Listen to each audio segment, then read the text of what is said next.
Tumingin kayo sa akin. Sampalin ko kung putang ino. Tumingin kayo sa akin. Dito sa mata ko. Look at me.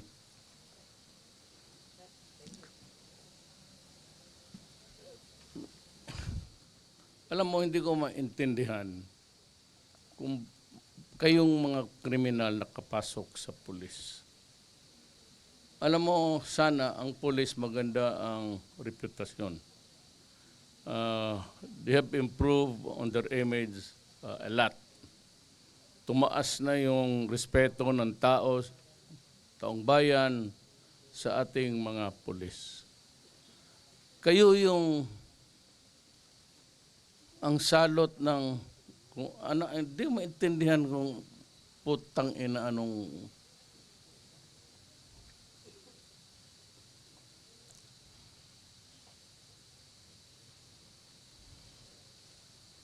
alam mo, sa totoo lang, prangkahan ko ngayon ang buong Pilipinas.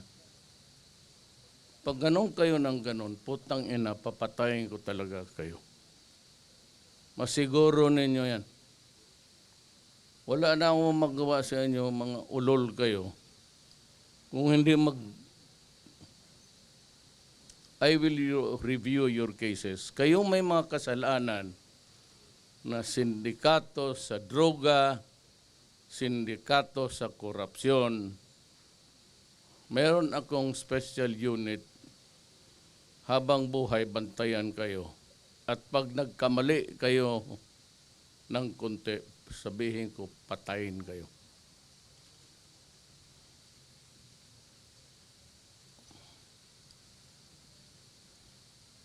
Bakit kayo pumasok sa pulis? Anong nakain ninyo na itong pulis para lang ito sa mga taong may pagmamahal sa bayan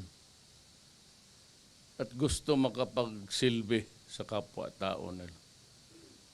Bakit kayo napasok dito, mga animal kayo? Para naman kayong putang ina, mga aso na eh. Ano, totoo lang, mabuti lang marami tao, may opisyal dito ninyo. Kanina ko pa pinagpapalo ng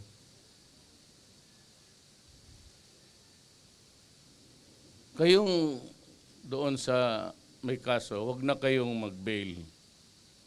Wag ninyo akong sisihin. Wag na kayong magpiansa, magtiis kayo dyan sa loob. Mas safer ang Pilipinas kung nasa loob kayo. O kung hindi, patay kayo.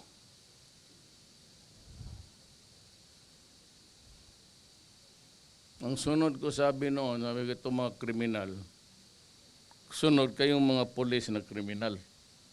Hindi lang nyo sinisira yung pulis. It's a government institution, an organ of government important to maintain law and order. Kayo naman ang putang ina Ako nagwa-warning lang sa inyo. Hindi ako nagwa-warning na para pantakot. Nagwa-warning ako para gawin ko. Yan ang totoo.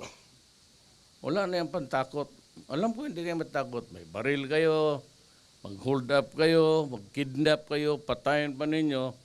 At sinabi pa ngayon sa akin, sabi ng hepe ninyo, may lumutang na naman na patay. Gusto talaga niyo subukan? O pues, ibigay ko sa inyo. At para naman sa kalaman ng taong bayan, gawan talaga ang gawin ko. Ganon talaga ang gawin ko. Let's say kayo. Yan ang usapan. Wala tayong sisiyan. Kagaya rin sa mga droga, sinabi ko na sa inyo. Ano pa naman yung putang ina hindi pa ninyo maintindihan? Tapos, pag namatay kayo, maraming reklamo. Kasi ano, kay due process, kay walang. Samantala kayo naman ang lumalaban. At lumalaban talaga kayo, pati kapwa ninyo pulis, pinapatay ninyo dahil ayaw ninyong mahuli.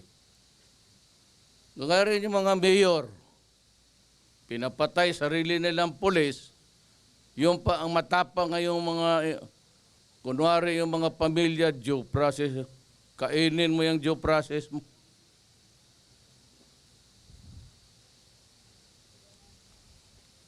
wala kayong silbi para sa akin, salot kayo sa lipunan. Winawarningan ko kayo, kayong mga pamilya nakikinig ngayon, nandito itong mga putang inang mga asawa ninyo, kapatid, anak. Huwag tayong magsisihan.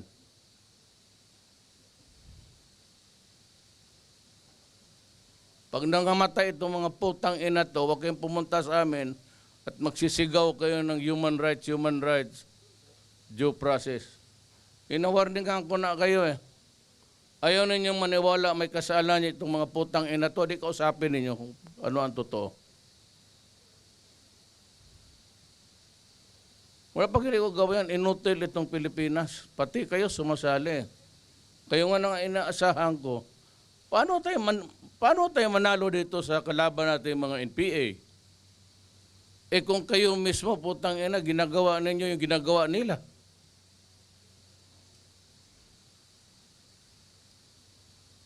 Ito basta wala. Kaya ako pinatawag dito, warning.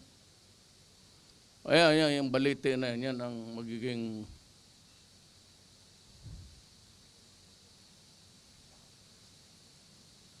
walang sisihana. Walang. Kayong mga pamilya, tingnan ninyo yung mabuti yung baka pag nito, isa nito babagsak. O ayan, kita na ninyo yung mga muka nitong mahal ninyo sa buhay. Gusto niyo kalabanin ang gobyerno? O pues, hindi tayo makatakot sa gobyerno. O di ako. Sige. Ako na. Huwag na yung mga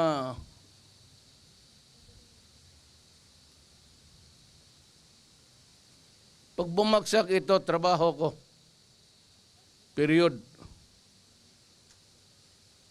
Kaya kayong nasa loob, huwag kayong paarte-arte kayo magpiyansa-piyansa.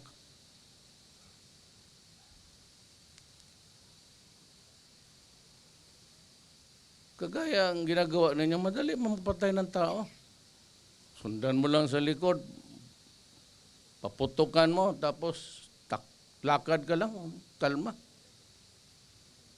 Isang newspaper lang naman, isang sigawan lang.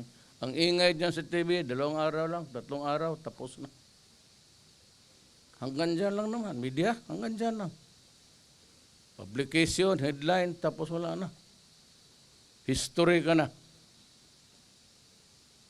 Bas, kung yan ang gusto ninyo, ibibigay ko talaga sa inyo. Nagbitaw ako ng salita nung isang araw nung nabasa ko, nalaman ko nga na may pinatay ninyo yung kidnap victim. Ano kaya kung gawain ko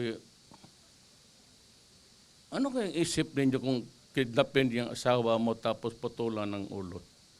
Itapot dyan sa para magdusa ka lang rin. Mabigyan ka ng leksyon na pinakamasakit para dudugo ang luha mo dyan sa kulungan na yan. Yung ganon yung Apache, pati yung Rido.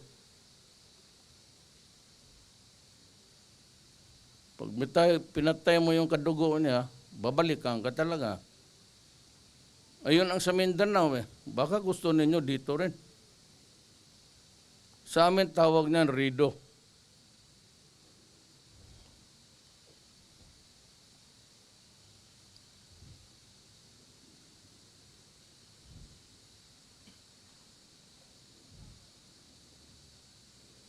Magtindig kayo dyan. Magkukumperensya pa kami. Huwag kayong umalis dyan. Gutumin kayo, punutin. Pag hindi, papatila ko sa inyo lahat yung